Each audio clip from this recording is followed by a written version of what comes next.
Hey guys, welcome to the Men's Forum.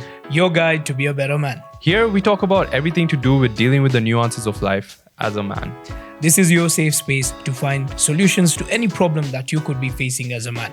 We're your hosts, Rajveer and Shaleen, and today we're going to be addressing mental health. Yep, it's vast. I know we have so much to talk about in the next couple of episodes as well. Let's just kick it off and let me ask you, what do you think mental health is? I think of it as like your mood on a day-to-day basis. So there's times you can be like really angry. There's times you can be really depressed. There's times you can be super happy, right? And I feel like having a life of great mental health is having more happiness than sadness, or being able to kind of things that make you feel sad, you can handle them in a way where you can still be happy regardless. I think that is what having great mental health is. So for me, mental health is definitely the state of mind. So they say that your mind could be in a continuum. A continuum is basically the sequence or the patterns in your mind. Now, how this works is probably your mind could always be at the positive or probably always at the negative. And us as human beings, we're always trying to find that balance. How do we achieve that control of mind where we can possibly have a balance of thoughts? For example, I can always be triggered by pessimistic thoughts. Be like, I hate life. This is not what I wanted. What I'm saying on social media is not what I'm doing. Or you could be like, hey, today's a great day. No, I'm glad I have two legs, two hands, and I look forward to my day at work. I'm going to have a good day. This is how the state of mind works. Where are you balancing your pattern of thoughts? Are you being triggered in a bad way? Are you being triggered in a good way? Sometimes we have, of course, we all have stresses of life right now. Okay. Let's say financial stress. Okay. If I have financial stress, what is the state of my mind? Is it affecting me negatively and I'm not doing anything about it? Or am I going to act upon it with the state of my mind and control my mind? Okay, fine. I'm going through a financial crisis. Am I going to start working extra hours to fill in that gap? Or am I going to just sit there and hopefully everything works out and I keep whining about my issues? Now, when you don't identify all these issues, if you don't have a clear state of mind or a conscious state of mind or a very controlled state of mind, your power of thoughts, right? Now, the power of your thoughts will start playing with you. If you're not strong enough, you will end up either depressed, super stressed, or have so many issues that fall after. Yeah, definitely. So when you have good mental health, you kind of know how to deal with whatever circumstance you're being presented with, right? But when you have not that great of mental health, like you mentioned, when you look at social media and you're seeing all these people living their best lives or whatever, and you look at your own life and you start saying, my life sucks. And then you start going towards a spiral of depression. Having a stable mind is very important in terms of what you're doing, what you want to do. And of course, identifying that maybe your mental health is not okay. Like it's a very big problem in men right now that they're finding it very difficult to identify what problems they're going through in terms of mental health. Yeah. But it's an interesting thing because, I still feel the way mental health is presented out there. It's like, mental health, what? Right? You can go through life living it, thinking, I'm just angry, I'm just sad, and this is just the way I am, and I'm just depressed. And you don't link that to mental health. And then when someone comes to you and says, have you thought about mental health issues? They're like, nah, I'm cool, I'm good. Because their norm is being sad, depressed, angry. Until you actually realize that, okay, being sad, depressed, angry is symptoms of mental health issues. But the question is, what leads to mental health problems, in your opinion? Where does it start? I think it's like, for example, depression and, being bipolar and all. Some things are like scientifically you can have a mental illness. Yes. Right? But in terms of like depression, past trauma and stuff, these are triggers that affect your mental health. Did you say past traumas? Yeah, for sure. And the only problem I think, especially with us, we're in our community that we stay in, the stigma around mental health. In the Indian community as well, if you told your parents today that you're depressed, if you come from a normal orthodox family, they'll just tell you have a painkiller and go to sleep. And I'm being honest. Like if someone feels depressed, they'll be like, have a painkiller and go to sleep. Yeah. But it's just a stigma around it. Like it's so hard to open up this minds of old people or people in our communities and say that, hey, what if your child was actually going through something difficult, in terms of in school, maybe he's being bullied, maybe it's affecting his mental health, that's why he's not performing. That's why I think now the more we speak about it and if we stand on it, maybe if 2 or 3 people see it, the podcast even, and they'll be like, okay, maybe I should seek help. And it's cool because we're actually in Men's Mental Health Awareness Month. True. That's such a mouthful. Yeah, true. True. And I think as much as the message can go out there. Yeah, it should. It really should. So going back to your life's journey. So I think I accepted that I had a depressive state of mind when I was young, including being suicidal as well. What led to that? So I figured out it was my father, in terms of very abusive household, very toxic family household. He was an alcoholic, and he would physically abuse us and mentally abuse us. And all this past trauma really affected me, like in the future. Not just when I was young, I did not understand all this. I'm like, okay, I'm having a bad life and I don't know how parents work. And you're so young, you don't understand all these things. My parents just beat me. So when you grow up, you understand that probably he was dealing with his own shit. Like if he sought therapy, he would have been in a different state of mind. He would have been in more control of his thought. He'd be, in more control of his mind. I just want to pause you there for a second. I think it's really great that you've acknowledged that, that yes, he was probably dealing with his own traumas. Yeah. A lot of people don't. And you mentioned this in one of the last podcasts, right? Stepping in the other person's shoes. A lot of people go straight to blame instead of being like, okay, he was going through a certain set of issues that was making him deal with that, make him deal with life in this way. Yeah. And I think it's really cool that you acknowledge that. Yeah. And I think you can go on. The more you accept any situation in life, it's just easier to move on. Same thing, like if I accept and act on it, then I will move on faster. But if I don't accept the issue, the underlying issue, and you keep blaming, if I kept blaming him, I'd be even affected. I'd ruin my own mental health. Yeah. So go on with your story. On so many stages. So it led to a point where, like, financial issues, of course, and being away from the country, knowing that your family is going through, like my mom and my brother, going through a lot of pain. And I was away, I was staying with my other family in I'm just kind of distracting you. Bring your mic up. So I was staying with my other family in India, and they were really helpful. Okay. So you moved to? I'd moved to India to study for 3 years. Yeah, I went to India and I came back, and then so everything was on me, right? Mm-hmm. So now I'm the man of the house. I have to take care of everyone. So all that pressure, I started realizing this is just so much pressure on a man. I am 19 years old and I have to run a family. Mm-hmm. Was your dad like kind of earning at the time? No, he was not earning at that time. So I'm like, all this pressure. Now I started, same thing. Whatever my dad was doing, I was doing the same thing. I was going out partying, enjoying, networking. Because you thought that was like the norm, right? That was the norm. Mm-hmm. But I was always, at the back of my mind, I was like, I have to be careful. I should not turn to be my father. Okay. In terms of being abusive and all that. But then again, I'm just pushing down my thoughts. I'm suppressing them. I'm not being open about things. And I'd always feel empty. It would just feel so disgusting and empty every single time. I'd drink, I'd be happy, but I'll still feel empty. End of the day, I'm like, what am I lacking? I'm trying my best with work. I'm trying my best with my side hustle. I'm trying my best with everything, but why am I still empty? This is where now, again, YouTube, we all turn our heads to YouTube one way or the other. So Went to YouTube, started watching videos. What is depression?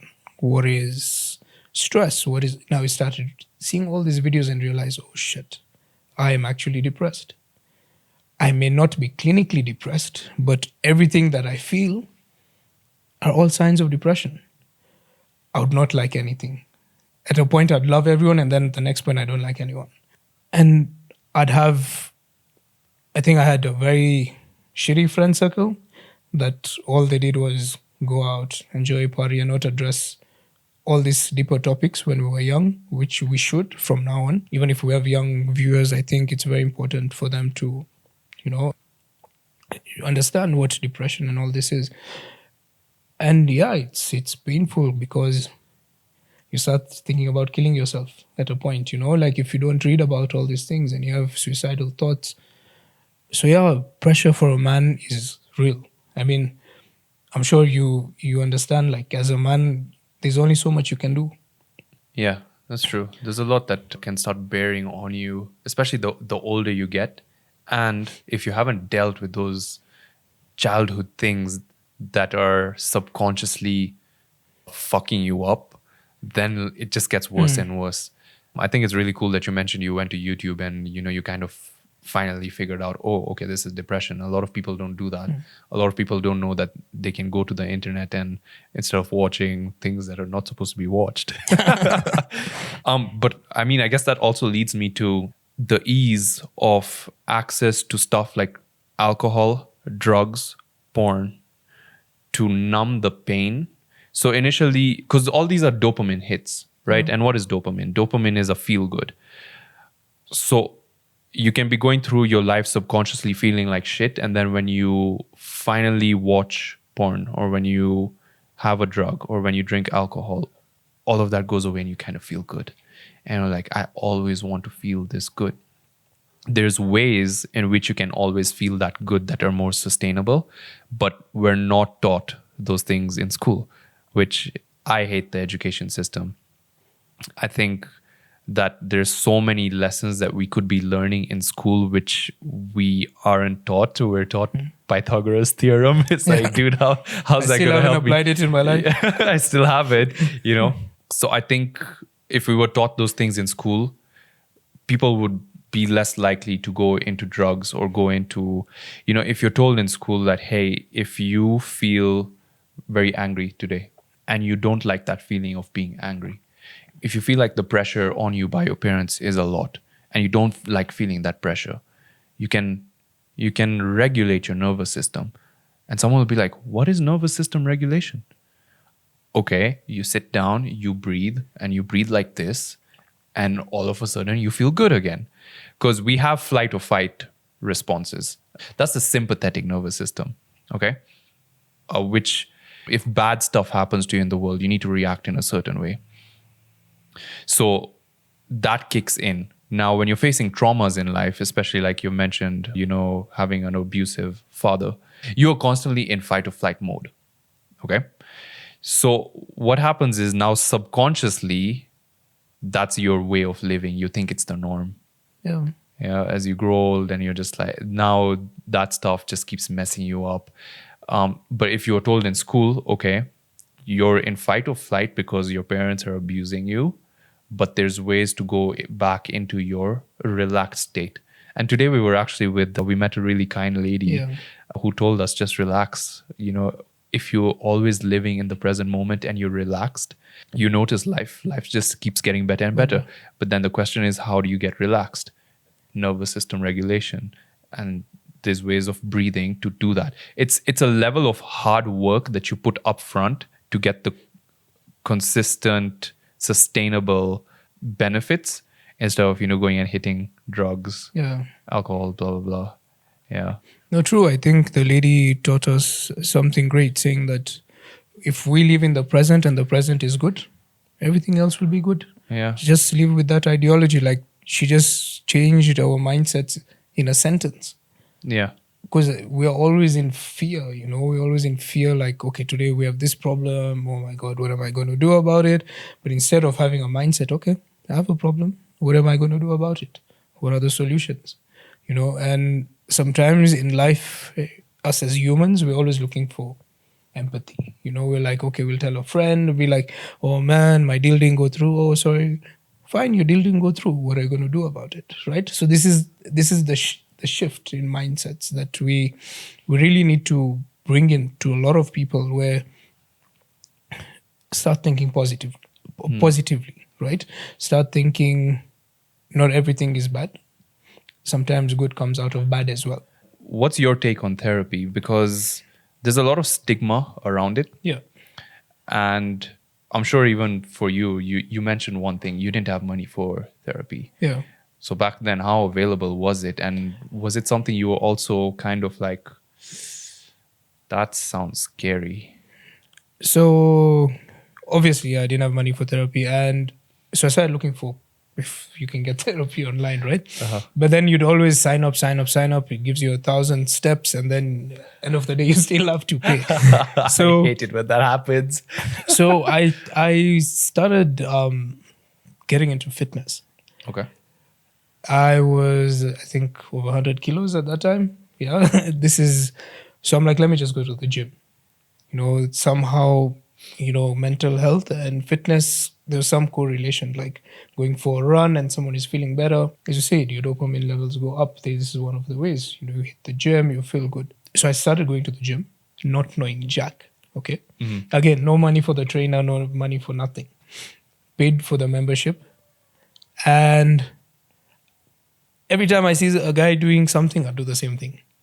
I used to do full body workouts. Wait, you didn't use like YouTube or something to kind of get workout plans? I'm young, right? I'm thinking this is how many years ago? This is probably 10 years ago. I think like my mind wasn't even working properly at that very moment of time. I had too many stupid thoughts. So the best thing you could do was just go to the gym and copy people. Copy people. So I used to do literally full body workouts every day. Okay. Yeah. Okay. Then I saw guys taking something after every time after the gym, they're shaking something and having it. So I started reading about it, protein shakes and stuff, and they took me to this website called bodybuilding.com. Then there's this chap called Chris Gethin.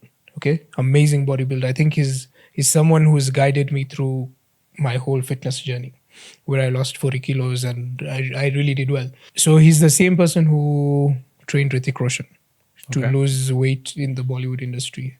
So I started following his program. What did you say his name is again? Chris Gethin. Okay. So I started doing his programs, and I did so well. I understood how to work out, what are positives, what are negatives, how you can strain your muscle, why you should have a cold shower after working out. So many facts, right? Which we'll have a whole episode of later about fitness. And that was my way out. So you'd feel better mentally every time you work out? That was my therapy. So everyone has a different forms of therapy. That was where I was kind of going to. There's very many different ways, and because I mentioned drugs, alcohol, and I'm not saying this in a way to encourage it, but that is also people's form of therapy. Oh, it's been such a stressful week. I'm going to go out and party this weekend and I'm going to feel better. But stuff like movement is such a great way to give yourself therapy. And I think it's just in this day and age, our lives are so sit down, work in front of a computer all morning, all evening. You're inside a building. Sometimes when you're at a workplace, the buildings have no windows. You're leaving very early in the morning and then you're coming back home very late in the evening. So lack of sunlight, lack of movement, lack of stepping out of your normal cycle as well. Yes. Yeah, breaking. It's just a monotonous routine. All those things lend into your mental health if you're not aware, just going down more and more. But then when you say, okay, I'm going to start exercise, that's something that can help, bring you to a better mood. And I feel like every time you're in a better mood, you can make the changes that you want in your life. True. Right? You can start the same way you can spiral down to suicidal thoughts, which I want to get to in a sec. You can spiral upwards into like, I am the baddest shit that there is and no one can stop me. But it's like that thought process, and then you need to assist yourself to get into those thought processes. Therapy. Let's go back to therapy. So did you finally So start therapy? I've never gone for a session, Mm-hmm. but I've seen a lot of improvement for people. Some of my friends who've seek therapy, and it's an amazing thing. I have seen people who've been bitter, who've been always in a very negative state of mind, and right now they've changed. They see things like it's like a ray of light. Everything is positive. Like It's like the clouds disappear, yeah, and you're yeah. like, whoa. Yeah, true. Like it's like they're so positive about every single thing. It's a different glow. And when they're talking about all these things, like when they started their journey with therapy, right? Just taking that first step, the first step to the psychologist, that is already you starting your journey with therapy. Yeah. And anyone can go for therapy. I think you and I, we will go for one therapy session or two or three just to understand now why people go for therapy. Yeah. But I will tell you why. Yeah, okay. For example, if you have a problem today, you'll come in, speak to me, ask for guidance, or same thing with me. If I have a problem, I'll come and ask you for guidance. Yes. Agreed. But the solutions or the guidance that I will give you will be limited to my experiences. Same thing with you. When you're going to give me guidance regarding a problem, it's going to be limited to your experience. So it could be very biased at that point. Exactly. Right. Now think about a psychologist or a psychiatrist. These guys have probably done thousands and thousands of case studies, Yeah. probably helped a lot of patients or probably a lot of clients. And they have all scenarios. And they have tools on how to become a better person. And that is the most important thing. How do we learn these tools at this age, even at the age we are at, to become better people? We don't know all the tools. We don't know all the tricks. And also, out of 100 tools of becoming a better person, maybe 10 work for you. But even those 10, we don't know what helps us, right? Even today, or all of us, I think, should step into a counseling session and just probably do it to understand that maybe you might have a problem or you might not, or probably just to validate that, hey, wherever you're headed is in the right direction. I think the best way to just start is it's just a simple mindset shift of I have this problem, but there is a solution. Just say, hey, you know what? I'm just going to see what this is. And that's a great simple shift to start getting out of a mental health rut. Suicidal thoughts. Yeah, it's not great to talk about it, and it's not even it's never a happy place talking about suicide and stuff. I've stood on a ledge on the 22nd floor thinking, hey, today is my last day, but something stops you, something literally stops you. I want to dive into that with you, if you're open to sharing it, because we had this conversation one night. We were very drunk, and you told me, dude, I was about to kill myself. And I was like, I was about to kill myself too. You told me your story, and I was like, whoa, mine is nowhere near close to that. Are you open to sharing your story? So just a lot of, I think, life problems, family problems, financial stresses. And of course, when you're young, you do not understand. Yeah. Like I used to be the brightest in school. I'd always be top 3. And I'm still, my parents can't afford a uni for me. My parents have sent me to India, with the little money that my mom had or my dad had, trying to just educate me. But ideally, it was for what they wanted me to do. It wasn't for me. Like there's so many things that had happened in my life, plus not being happy about what I'm doing, all these thoughts. And then ugly relationships. Like that's the time when I told you I had a very long-term relationship, which I found out she was cheating and stuff. So like everything piled up together. I think was 16, 17 maybe, probably around that time frame. How am I going to even think about like therapy at that time? How am I going to think like how am I going to seek solutions? So yeah, it was just a desperate call. But yeah, sometimes if your purpose is to live, you're going to live. And this is why I'm here today. My purpose is to probably help people, and now I understand it more and more and more that day something stopped me, and I understand why it stopped me now. Would you want to share your experience on? For me, it was quite recent, actually. Most of my life, I did experience times where I was like, okay, I'm feeling very empty. I had, I won't like my family was great. I think just my childhood in school was that lack of attention from friends or girls. I don't know why. Like everything just revolves around my lack of confidence with girls in high school. So that led this lack of fulfillment because I wasn't getting attention, or so my subconscious felt. And I wasn't really aware of that, but I would do things just to get attention. So when I look back at it, I started like a rock band. And I'm like, okay, I'm going to be famous. I'm going to get attention. Whoa, that's so cool. And even now, when I look at my journey as Adventure Singh, I've always wanted to travel. But then when I look at it now, through like on a deeper level, it's like, did I start that to get attention for this person who, whoa, his lifestyle is so amazing. And now he's like traveling and stuff. And I feel like that was subconsciously one of the reasons.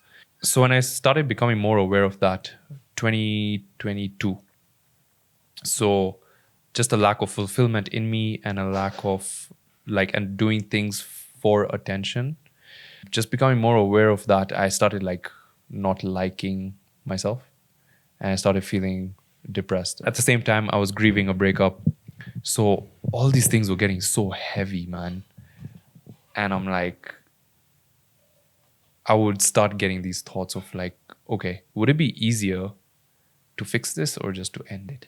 And of course, like in that moment, it when you have those clouds in front of your face, the easier thought is, let me just end it. Yeah.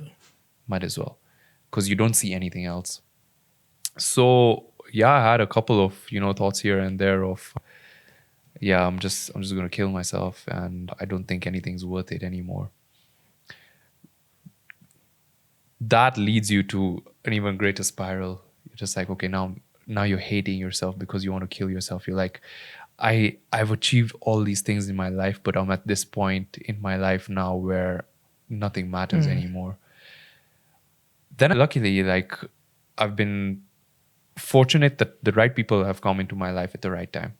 So one of my best friends, Zanel, she randomly called me up. Hey, let's meet up. We haven't spoken in a long time. We used to make like these travel videos together. We would travel together. Oh, We'd yes, have such a great time, I And think so I've met her. I think. yeah, you have as well. You've met her. So she called me up. She's like, "You've been lost. What's happening?" And we met up. She was talking, and she was talking about all these great things that's happening to her. And she's like, "What about you? What have you been up to?" And I'm like, "I want to kill myself." Wow. And she looked at me with so much shock. She's like, "You're the same person in 2021. You held life by the balls. And here you are now telling me you want to kill yourself." So she gave me this whole talk, it was such a motivational talk.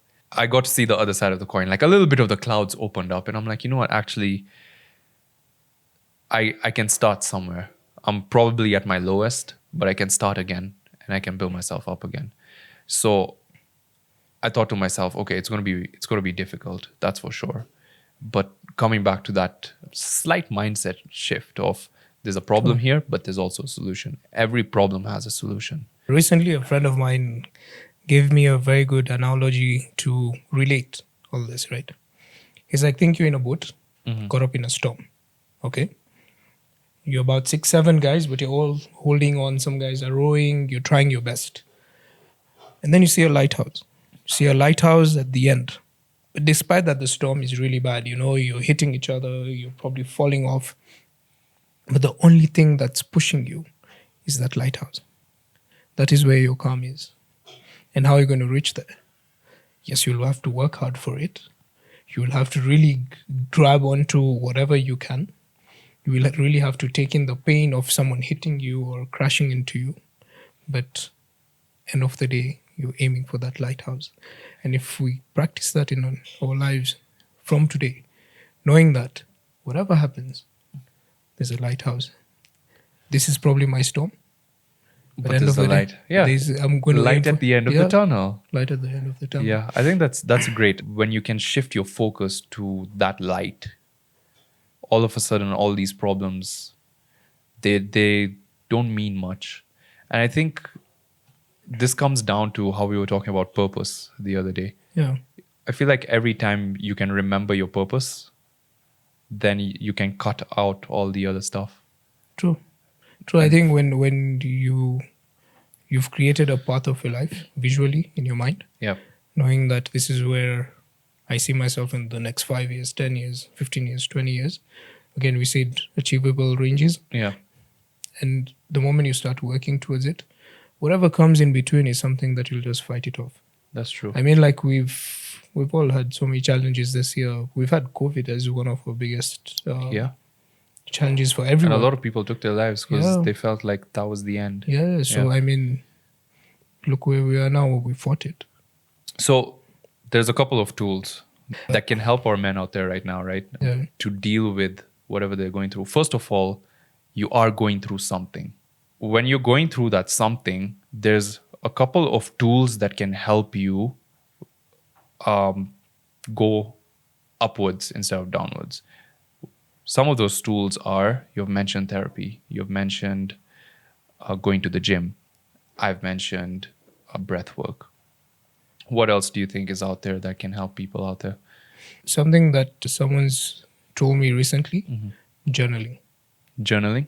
Journaling helps because you start identifying your deeper issues in terms of whenever you write, your mind is so focused in writing. Your thoughts are really aligned with what you're writing. You're not distracted because you're writing them down. So yeah, if you identify, for example, I have a problem with anger management, right? Then you'll ask yourself, why? Then you'll start answering all that whys that could be probably triggering all your angers. You have a space to be very honest with yourself. Yeah. Yeah. And then with each point, now you're writing a solution. How can I stop it? How can I change? And which is very tough, like, people will be like, you can count, if you're pissed off, you can count down to 1, like from 10 to 1. It doesn't work for some. No. Yeah. Some people wear a rubber band. You know why a lot of people snap themselves with a rubber band? You'll always see rubber bands It's that around pain them. response, yeah? Yeah. So it's like to remind themselves Yeah. that they need to be calm and think logically about the I think situation. it takes a lot of accountability to Of be course. like, okay, these things are happening to me, but ultimately I have to take responsibility for what's happening. And if I can take responsibility, that's when I can start changing things, and I can start changing my mood with that. Yeah. Instead of just it's playing the victor game instead of the loser game. I feel like when you take the loser game is where you say, okay, life is happening to me, everything's horrible, and now I feel like shit and I want to kill myself. That's the loser game. But if you take the winner game is, okay, all these things are happening to me, but I can find a way to win. Right? Yeah, I mean, like, And when you go back to your journaling with that same mindset, then now you can step aside from who you are, and you can actually say, okay, these are the things that make me angry. These are the things that make me depressed. What are the solutions? And then you write down the solutions if you're being completely honest with yourself. also like triggers to even anxiety, panic attacks. All these this things. applies. All these tools apply to. This is where now you have to gain control of your mind. How do you gain control of your mind? Meditation. There's meditation, but then there's also Shrooms. actually shrooms and ayahuasca. Like this podcast guy, Beer Biceps, I was saying about. Yeah. He's done ayahuasca and it shoot up DMT in his brain to a level where he knew what he has to do. Mm-hmm. Okay, It just gives you solutions immediately, right? So like he visualized his life. Well, we're not going to that part because we don't want people to start doing ayahuasca No, or shrooms. of course, yeah. But yeah, just being mindful about your thoughts, understanding what triggers you, cultivating your mind with reading good books, hearing out good podcasts, and also finding help. Yeah. Even it can be a friend, walk into It a needs to be a counseling good session. friend, though. Yeah, a Yeah, good friend. sometimes you can have friends who don't have great intentions for you, and I think when you're seeking ways to get your mental health on point, you need to cut off. There's a lot of, I think there's a lot of links with toxic people, toxic family, toxic environment, and here's the thing. I feel like everyone, to a certain extent, have their qualities of toxicity, but it's like me and you can be friends, right? You can have certain toxic qualities and I can have certain toxic qualities, right? But if they're not interfering with each other's, or like if we're not interfering with each other's mental health, then I think we're fit to be good friends, right? But there are some people who are like really toxic and abusive parents. You need to find ways to cut them off. You need to find ways to cut off toxic Yeah. friends, because yeah, you can sit down and you can talk to your friend about, I said friends in quotes, about your problems, and they really don't give two shits, and They would they're enjoy it. feeding you more bullshit to make your situation worse, and they're doing that intentionally. So you kind of got to be very careful. So I think that would lead me to one of the practices that I feel people should learn is self validation. So you're living with yourself forever, right? You come into the world on your own and you go on your own. And there's this one voice in your head that you're with 24/7. So you should build a level of trust and friendship with that voice in your head so strong that when anything's happening, that voice in your head, if it tells you, don't worry, my love, we can do this, you can trust that voice so what's the right word, you can trust that voice so hard Confidently. so confidently. Yeah. You know, so now I don't need to, I can still, if I want to, sit with my good friends and talk about the issue, but I don't need to do that anymore because I'm validating myself. I can do it, and I know I can do it, and I trust that I can do it, right? Yeah, that's where I think self-validation is a very important thing to practice. And everything in life is a practice. So you start small, and you just get better and better and better over time. Let's talk about anxiety. I feel like through this podcast, we've slightly not avoided it. We've overstepped anxiety. Anxiety, like there are still people because of these traumas, they experience anxiety, whether it's in social situations or whether it's with women or whether it's just having a full-on panic attack. I think one of the things for anxiety, I have a friend who experiences it on a very frequent basis. And I've realized that there's a certain approach to people who are anxious. So if you're a friend to anyone who has anxiety, this could be a great way to kind of deal with that. The first thing, that when someone is really anxious, they need to be validated at that point, because of course this is someone who's not strong in their self validation. So whatever it is they're feeling, so for example, my friend, she's dealing with an abusive family, right? So there's certain things that they've said to her in the past that have really dropped her self-esteem.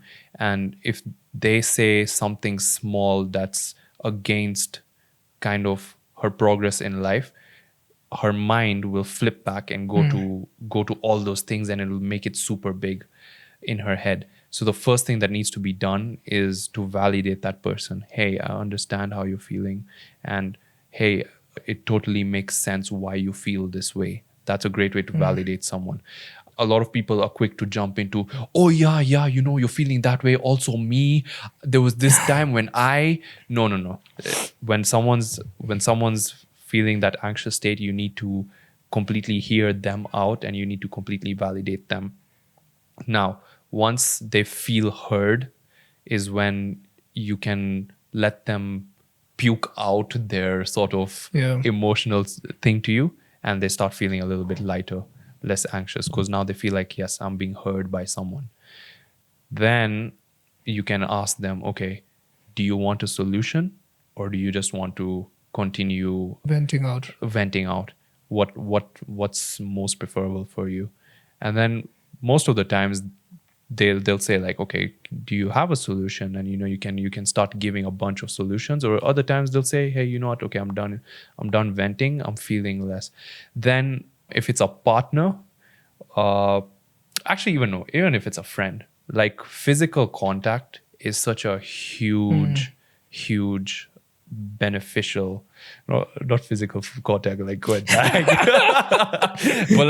but like just giving someone a hug is Yeah. such a huge game changer. Like, hey, you know what, I know you're going through this, I'm here for you. You give that person a hug and all of a sudden all that anxiety just like goes away. Now, if you feel like you don't have the friends or you don't have the family or a partner to do that for you, this is where you need to, during the times when you're not anxious and you're like in a better mood, you practice your self validation where you're the person who speaks to yourself like that.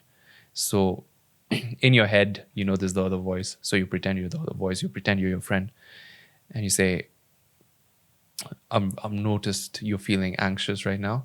I wouldn't be in a position to talk about someone who's severely anxious or having like a full-on panic attack, but someone who's like building up to that, there's points where you can intervene and say, hey, I'm feeling like I'm getting really anxious right now. So then the other voice in your head goes, okay, darling, what's wrong? What's happening right now? And then you kind of have that same conversation in your And head. also like breathing exercises, as you mentioned. And at the same time, at the same time, you're still doing that. You're breathing in to stimulate that parasympathetic nervous system. Other ways that can help you when you're building into that anxious panic attack, you stand up, you move around.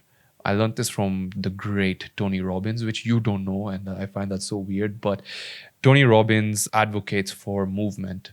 Get up, start jumping, dancing, move around, make explosive movements with your body, go into the sun, and do all these things. These could really help you. Initially, it's very difficult because you've probably never done these things before. True. Right? You've been the victim, and you're like, panic attack. But now at least you know that you can intervene. You can step out, go outside into the sun, start breathing, and start speaking to yourself in this way.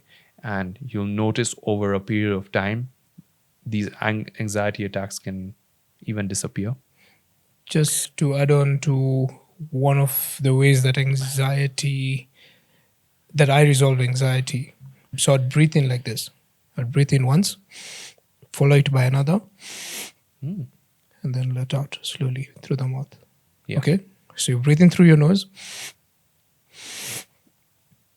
slowly through the mouth. I'd seen this in one of the shots on YouTube or back in the day, Reels or something. I don't really remember. Yeah. Kid you not. It works. It works. It works. As long as you have control over your mind just to start that action. Yeah. That's it. Because anxiety is what? It's the state, like your mind Fight constantly worrying. Yeah. Like we worry about stupid shit 99% of the time. No, but okay. Like- I mean, let's not say that.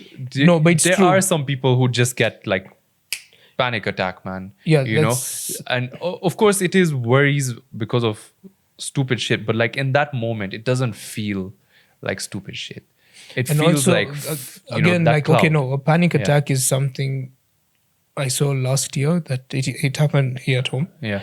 with a friend, and I didn't know what to do. Yeah. Like I honestly did not know what to do.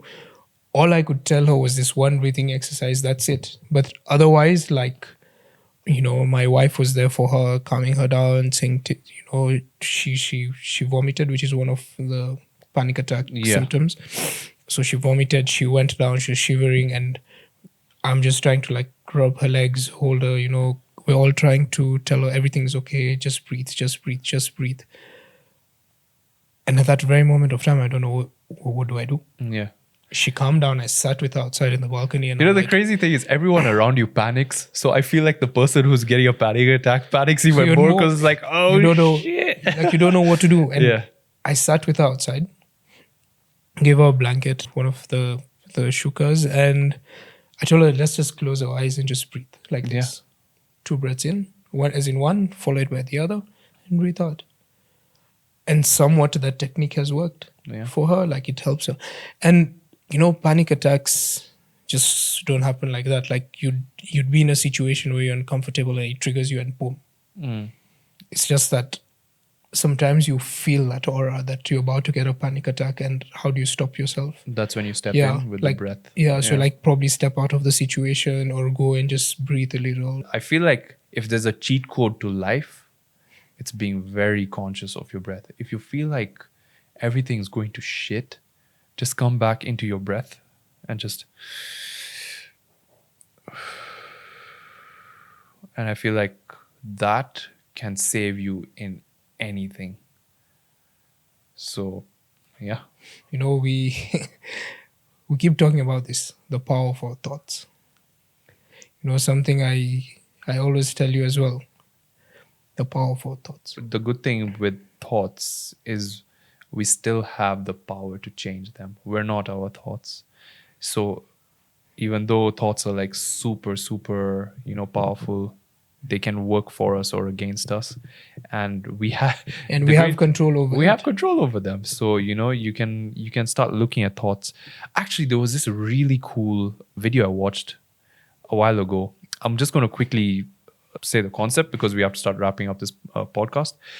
But she's like, start naming the negative thoughts, right? So let's say you're sitting in a situation, okay, maybe you're socially anxious, right? And you're like, okay, and I have to go out with my friends, and they have like all the other friends, I can't meet them.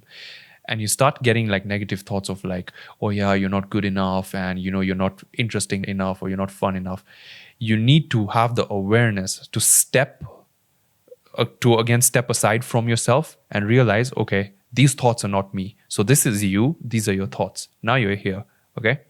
So you're like, oh, you can name your thought. You can be like, oh, Willy Wonka has come up and is saying, I'm not good enough. And then you even like say it in like a funny voice, like Willy Wonka saying, I'm not good enough. And then you say, do I actually believe that? No, I don't. So the more you keep doing that practice, the more these start seeming like it's just stupidity, and you completely separate yourself from them, and you can now change them to like, no, I'm actually good enough. You're categorizing your thoughts, which is good. Yeah. Now you're aware. You're more aware. Yeah. And you don't believe them now, and they have no power over you at that point. I think we've learned it all our life. Practice makes perfect, right? Yes. I think we can leave this podcast with all these tools that we've mentioned. There's just one step to start your practice. Yep, oh my gosh, that has actually given me goosebumps. Start your practice. Start Agreed. your practice. I think that would be my take home today for sure. Like, I am going to make my first step to therapy very soon, and I told you that I'm going to do it. It's not because I'm depressed or not because I'm going through something. I have a very decent, happy life. But I want to do it to understand how this brain works. Yep. I want to understand tools in a different way. I want to understand, probably I have past trauma that I've not dealt with. I like how you're taking these steps for our guys out there, right? This is to help them. Yeah, my boy, sure. Give it here, man. Look, he's going to therapy for you guys. This has been a great conversation. For sure. We're going to end the podcast over here. Yeah. So if you guys have any other questions about mental health, this is just one episode, and there's so much that we can talk about. And we can go on for hours and hours, which is why we're going to have multiple episodes about just mental health in general. We'll bring on people talking about how to deal with anxiety, how to deal with panic attacks. We'll talk about specifics of different circumstances over a period of time. But if you guys have any questions, we'd love for you to drop them in the comments, or, you can DM us. We're open to talking to you guys and chatting.